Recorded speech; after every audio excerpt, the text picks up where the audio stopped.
Assalamualaikum warahmatullahi wabarakatuh. Innal hamdalillah nahmaduhu wa nasta'inuhu wa nastaghfiruh wa na'udzu billahi min shururi anfusina wa min sayyiati a'malina. May yahdihillahu fala mudilla lahu wa may yudlilhu fala hadiya lahu. Asyhadu an la ilaha illallah wahdahu la syarika lahu wa ashhadu anna Muhammadan abduhu wa rasuluhu la nabiyya ba'da. Allahumma salli ala sayyidina wa nabiyyina wa habibina wa maulana Muhammad wa ala alihi wa ashabihi wa man tabi'ahu bi ihsanin ila yaumiddin. Amma ba'd. Segala puji milik Allah, Tuhan semesta alam. Salawat serta salam marilah kita curahkan kepada junjungan kita, Nabi kita, Nabi Muhammad sallallahu alaihi wasallam, beserta keluarganya, sahabatnya, dan kita sebagai umatnya sampai akhir zaman. Para pendengar dimanapun berada yang dirahmati oleh Allah subhanahu wa ta'ala, Allah subhanahu wa ta'ala berfirman di dalam kitabnya, Ud'uni astajib lakum. Ud'uni bentuknya adalah perintah, yang artinya berdoalah kepadaku, pasti akan aku ijabah doa kalian. Ketika kita menjalankan perintah Allah, yaitu berdoa kepada Allah subhanahu wa ta'ala, maka doa kita akan dicatat sebagai nilai ibadah di sisi Allah subhanahu wa ta'ala. Para pemirsa yang dirahmati oleh Allah subhanahu wa ta'ala, di tengah COVID-19 ini kita sangat membutuhkan doa, kita sangat memerlukan doa, karena doa adalah senjata bagi orang-orang yang beriman. Tapi perlu kita ketahui, ada 3 hal yang menjadi penghalang doa kita untuk diijabah oleh Allah subhanahu wa ta'ala. Sebagaimana sabda Nabi kita, Nabi Muhammad sallallahu alaihi wasallam, Salasun la yustajabu du'ahum. 3 golongan yang doanya tidak akan diijabah oleh Allah subhanahu wa ta'ala. Siapa 3 golongan yang doanya tidak akan diijabah oleh Allah subhanahu wa ta'ala? Yang pertama, du'aul hasid, doanya orang yang hasad. Apa hasad itu? Hasad adalah dengki, iri hati, dan orang yang iri hati, dengki ataupun hasad tidak akan diijabah doanya oleh Allah subhanahu wa ta'ala. Apa yang menyebabkan orang yang hasad doanya tidak akan diijabah oleh Allah subhanahu wa ta'ala? Karena orang yang hasad adalah orang yang tidak ridho terhadap takdir yang Allah sudah takdirkan kepada hambanya. Ingat, kaya adalah takdir Allah, miskin adalah takdir Allah, sehat adalah takdir Allah, sakit adalah takdir Allah, senang adalah takdir Allah, sedih adalah takdir Allah. Oleh sebabnya orang kaya tak boleh sombong, dan orang miskin tak boleh iri hati, dengki, dan hasad terhadap orang yang kaya. Para pendengar dimanapun berada yang dirahmati oleh Allah subhanahu wa ta'ala, orang yang hasad adalah orang yang melakukan satu keburukan, sebab sampai Allah subhanahu wa ta'ala mengingatkan di dalam firman-Nya, wa min syarri hasidin idza hasad. Aku berlindung dari kejahatan orang yang hasad apabila hasad, orang yang dengki apabila dia mendengki. Oleh sebabnya orang yang hasad, orang yang berdengki keburukan untuk dirinya, karena bisa menghapuskan pahalanya. Sebagaimana Rasul mengingatkan kepada kita, iyyakum wal hasad fa innal hasad ya'kulul hasanat kama ta'kulun narul hatab. Jauhi sifat hasad. Kenapa? Hasad dapat memakan kebaikan sebagaimana api memakan kayu bakar. Keburukan orang yang hasad bisa menghilangkan nikmat saudaranya. Zawalun nikmah, kata Rasulullah, bisa menghilangkan saudaranya. Para pemirsa yang dirahmati oleh Allah subhanahu wa ta'ala, berapa banyak orang yang beribadah, rajin dia sholat, rajin dia berpuasa, rajin dia membaca Al-Quran, rajin dia bersedekah, mendapatkan pahala semua itu, tapi pahalanya bisa berkurang dan habis karena ada hasad di dalam hatinya. Karena hasad memakan kebaikan sebagaimana api memakan kayu bakar. Para pemirsa yang dirahmati oleh Allah Subhanahu wa Ta'ala, golongan yang kedua yang doanya tidak akan pernah diijabah oleh Allah Subhanahu wa Ta'ala. Siapakah golongan yang kedua itu? Mukthirul ghibah, orang yang banyak berghibah. Apa ghibah itu? Ketika Rasulullah sallallahu alaihi wasallam bertanya kepada para sahabat, "Atadruna mal ghibah?" Tahukah kalian apa ghibah itu? Maka para sahabat mengatakan, qalu Allahu wa rasuluhu a'lam. Mereka berkata, hanya Allah dan Rasulnya yang lebih tahu. Kemudian Rasul mengatakan, qala dzikruk akhak bima yakrahu, menyebutkan sesuatu yang tidak disukai oleh saudaramu. Para sahabat mengatakan, qila ara'aita in kana fi akhi ma aqul. Ya Rasulullah, bagaimana jika itu terjadi atau ada pada saudaraku?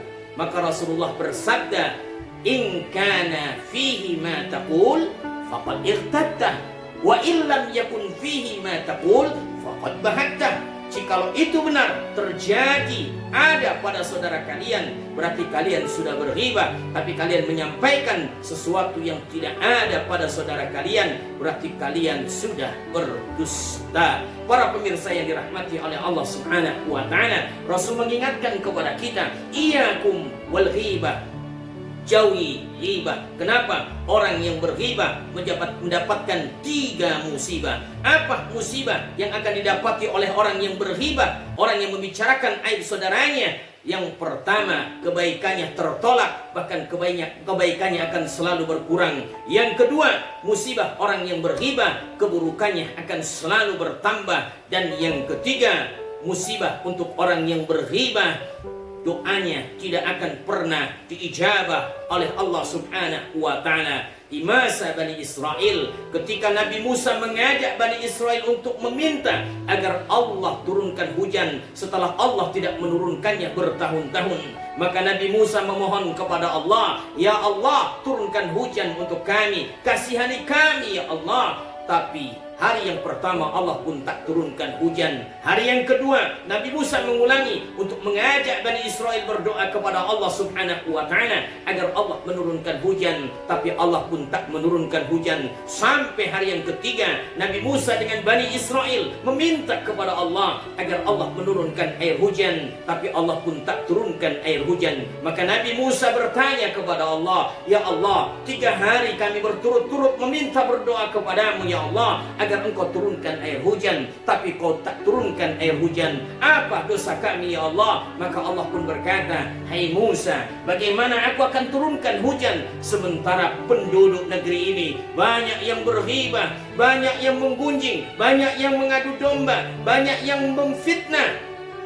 Maka Nabi Musa pun bertanya, ya Allah, beritahukan kepada kami siapa yang selalu mengadu domba, siapa yang selalu berghibah, siapa yang selalu menggunjing, maka kami akan usir dari negeri ini. Maka Allah pun memberitahukan kepada Nabi Musa, hai Musa, bagaimana aku memberitahukan siapa yang menggunjing sementara aku melarang kalian untuk memberitahukan aib saudara kalian. Nabi Musa pun sadar, mengajak Bani Israel untuk bertobat kepada Allah Subhanahu wa Ta'ala. Maka bertobatlah Bani Israel, meninggalkan ghibah, meninggalkan adu domba, meninggalkan fitnah. Setelah itu Nabi Musa dan kaumnya berdoa dan Allah turunkan hujan dan Allah kabulkan doanya. Para pemirsa yang dirahmati oleh Allah Subhanahu wa Ta'ala, golongan yang ketiga yang doanya tidak akan pernah diijabah oleh Allah Subhanahu wa Ta'ala. Siapakah mereka? Kata Rasulullah, akilul haram, orang yang memakan sesuatu yang diharamkan oleh Allah Subhanahu wa Ta'ala.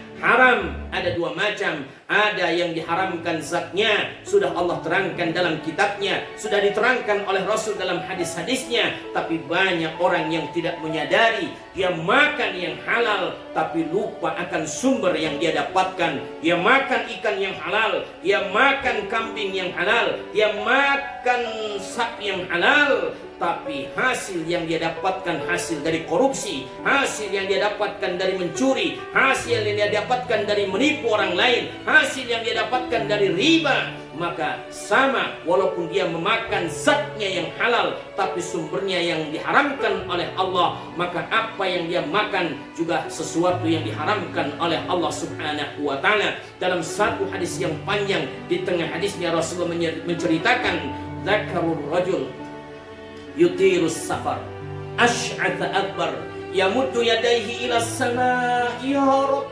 ya rab ya rab, wa mat'amuhu haram wa mashrabuhu haram wa malbasuhu haram wa ghudiya bil haram, anna yustajaba lah. Ada seseorang di antara kalian yang melakukan musafir, perjalanan yang jauh, doanya orang yang musafir tidak akan ditolak oleh Allah Subhanahu wa ta'ala. Tapi di saat orang musafir ini berdoa, ya Allah, ijabahlah doa-doaku, dengarkanlah rintihan-rintihanku, dengarkanlah pengaduanku, ya Allah. Apa kata Rasulullah? Bagaimana Allah akan mengijabah doa-doanya sementara makanan yang ia makan dari sesuatu yang diharamkan oleh Allah? Bagaimana Allah akan mendengarkan rintihan-rintihannya sementara minuman yang ia minum dari sesuatu yang diharamkan oleh Allah Subhanahu wa ta'ala? Bagaimana Allah akan mendengarkan pengaduannya sementara pakaian yang ia pakai dari sesuatu yang diharamkan oleh Allah? Dan bagaimana Allah akan menerima amal-amal ibadahnya sementara darah yang mengalir dan daging yang tumbuh di dalam tubuhnya tumbuh dari sesuatu yang diharamkan oleh Allah Subhanahu wa ta'ala? Jangan memiliki sifat hasad, jangan selalu berghibah, jangan memakan sesuatu yang diharamkan oleh Allah. Hasad adalah wakil daripada hati, ghibah adalah wakil daripada lisan, haram kita memakannya adalah wakil daripada jasad kita. Artinya bersihkan lisan kita, bersihkan hati kita, bersihkan jasad kita, jangan dipenuhi dengan sesuatu yang diharamkan oleh Allah. Maka di saat kita berdoa, yakini doa kita akan diijabah oleh Allah Subhanahu wa ta'ala, sebagaimana firman-Nya, ud'uni astajib lakum. Mudah-mudahan doa kita selalu diijabah oleh Allah agar Allah menjauhkan negeri kita dari wabah penyakit ini dan Allah mengangkat penyakit ini agar tidak ada lagi di alam semesta ini. Mudah-mudahan bermanfaat untuk kita semua. Billahi taufik wal hidayah. Assalamualaikum warahmatullahi wabarakatuh.